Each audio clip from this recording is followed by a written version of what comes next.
BJP ప్రభుత్వం రైతుల పట్ల వివక్ష చూపిస్తోందని మాజీ మంత్రి హరీష్ రావు విమర్శించారు. గతంలో 3 నల్ల చట్టాలను తెచ్చి రైతుల ఉసురు పోసుకుందన్నారు.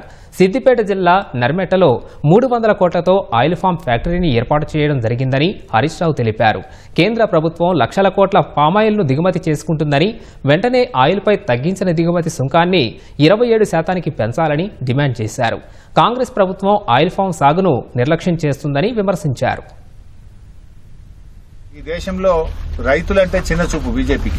రైతుల పట్ల ఎప్పుడు కూడా బీజేపీ వ్యతిరేకంగానే ఉంటుంది. ఆనాడు 3 నల్ల చట్టాలు తెచ్చి రైతుల ఉసురు పోసుకున్నది. ఇవాళ ఎరువుల ధరలు పెంచారు.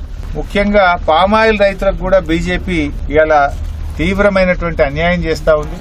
మొన్నటి వరకు దిగుమతి సుంకం ఉన్నటువంటి దాని మీద 10% తగ్గించారు.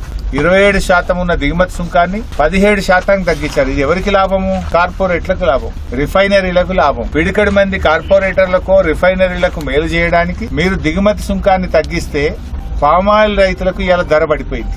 తక్షణమే తగ్గించినటువంటి సుంకాన్ని పెంచాలని, పూర్వస్థితికి తేవాలని బీఆర్ఎస్ పార్టీ తరఫున మేము డిమాండ్ చేస్తా ఉన్నాం.